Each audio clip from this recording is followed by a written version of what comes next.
दोस्तों, भारत और न्यूजीलैंड के बीच 27 जनवरी से T20 सीरीज खेली जाएगी। इस T20 सीरीज के लिए एक बार फिर कप्तान बदला गया है। टीम इंडिया इस समय श्रीलंका के खिलाफ वनडे सीरीज खेल रही है। इस सीरीज के बाद न्यूजीलैंड की टीम भारत का दौरा करेगी। न्यूजीलैंड का भारत दौरा 18 जनवरी शुरू होगा।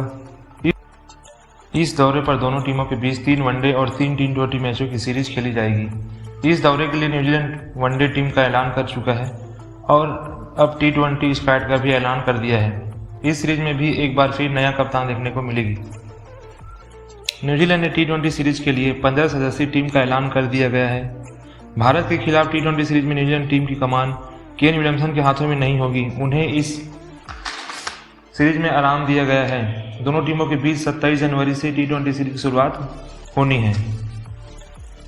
भारत दौरे पर केन विलियमसन के अलावा दिग्गज तेज गेंदबाज टीम साउदी भी नहीं आएंगे। इन दोनों खिलाड़ियों को वनडे के साथ T20 सीरीज में आराम दिया गया है।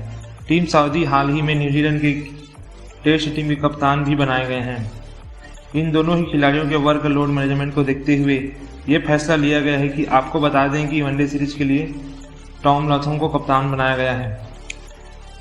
अब यह देखना दिलचस्प होगा कि टॉम लॉथम केन विलियमसन की जगह ले पाते हैं कि नहीं।